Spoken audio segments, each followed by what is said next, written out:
Okay, our next witness is Michael Schoer.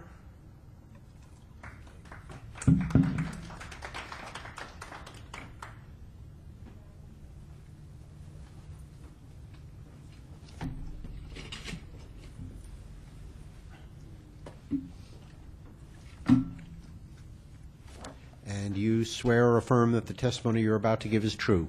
Yes, sir. Thank you. State your name and go ahead.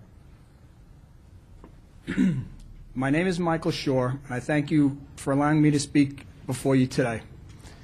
I'm 45 years old. I'm a combat military veteran. I'm a happily married father of two young kids. I'm a retired New York City police officer. I'm a lifelong New Yorker, and I'm also an adoptee. I'm here today to support A909, the Bill of Adoptee Rights.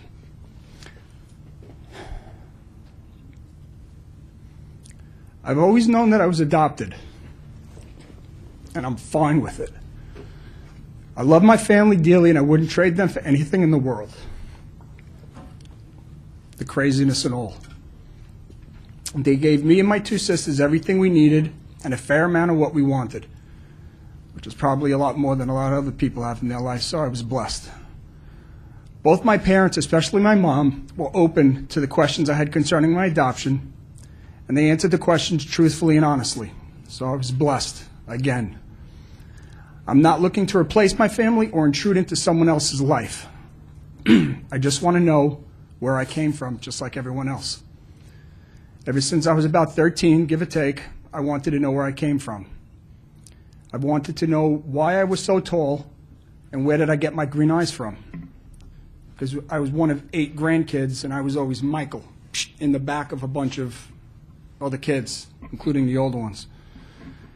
Then, as I got older, my questions expanded to wanting to know about what my biological parents looked like, their religion, where they lived and grew up. And I also wanted to know about their medical history, which is my medical history, and nobody can say it's not. These are the regular common things that most non-adopted people can simply turn to their mom, dad, uncle, aunt, or grandparents and simply ask the question and get an answer. But adult adoptees do not have that privilege. Our original birth records are sealed forever when our adoptions are finalized. Sealing our original birth records and original identities, or sealing of that information, is outdated and needs to be changed. The law that seals our original birth records was enacted in the 1930s, 80 years ago, give or take. Times have changed, and so must this law. Adult adoptees are being discriminated against solely because of the way in which our births were handled, and therefore we are being treated differently than everyone else. And again, that is discrimination. This past October 17th, 2013, I found my natural mother, my biological mom, who is still alive and living in Long Island. It took me about 30 years of on and off searching to do this. I now know my heritage and medical information. I spent a lot of money and time to accomplish this, and money, I shouldn't have to spend, nor, I'm not rolling in money, so it's every dollar counts. I've done DNA tests. I paid an investigator. I befriended search angels to help me find her. I posted search information, my personal information, on social media websites, which today with identity theft is a threat all unto itself. I spent countless hours, days, and weeks in libraries looking through phone books, high school yearbooks, and anything else I could get my hands on that would give me information about the first chapter of my life.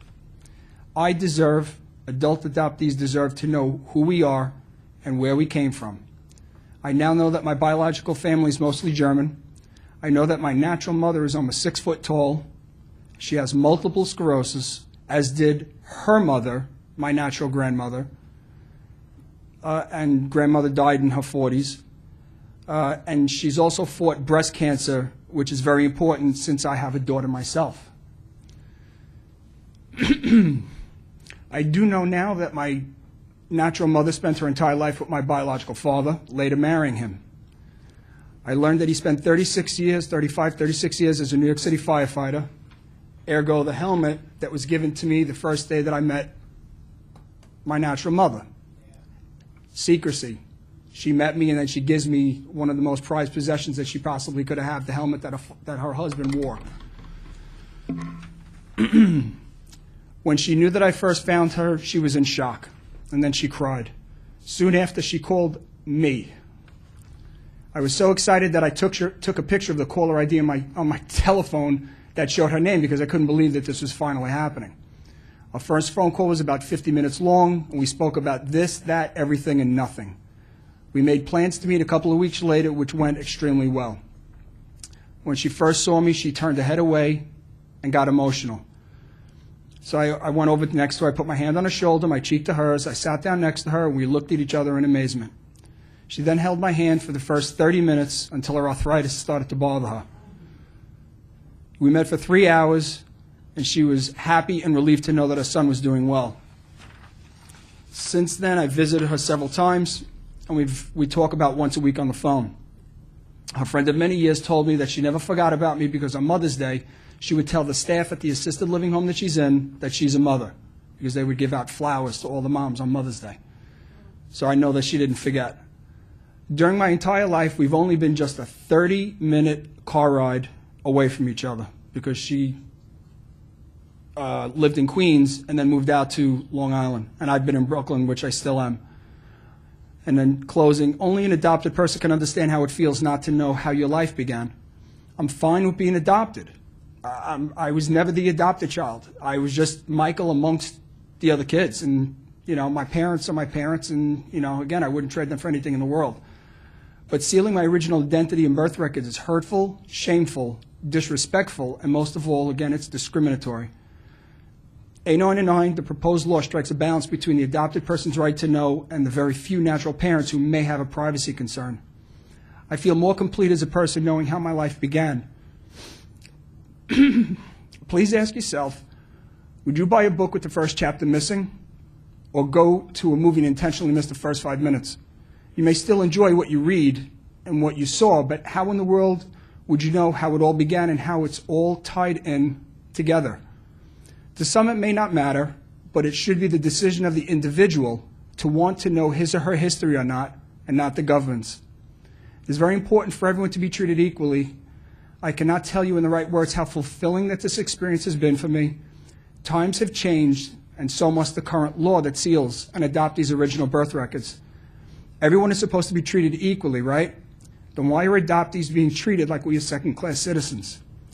Thank you very much for listening, for your support, and I pray that this bill will pass in the very near future.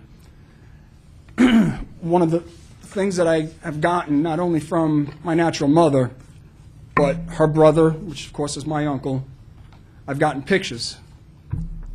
These are the two people who made me. It's astonishing to see something like this. This was the wedding picture of my maternal grandparents. My great-grandparents are in here as well, amongst aunts, uncles, and yada, yada, yada, as Seinfeld would say. It's you know, this has to occur. I know I'm preaching to the choir, and other people may want to talk, but she was happy as a pig to be found, and even her brother said, because she's dealing with illnesses and whatnot, that she has an extra spunk in her voice, some extra spark, because she's been kind of like not so great with the health. So privacy, I don't think so. And thank you very much for allowing me to speak. Thank you. Thank you very much.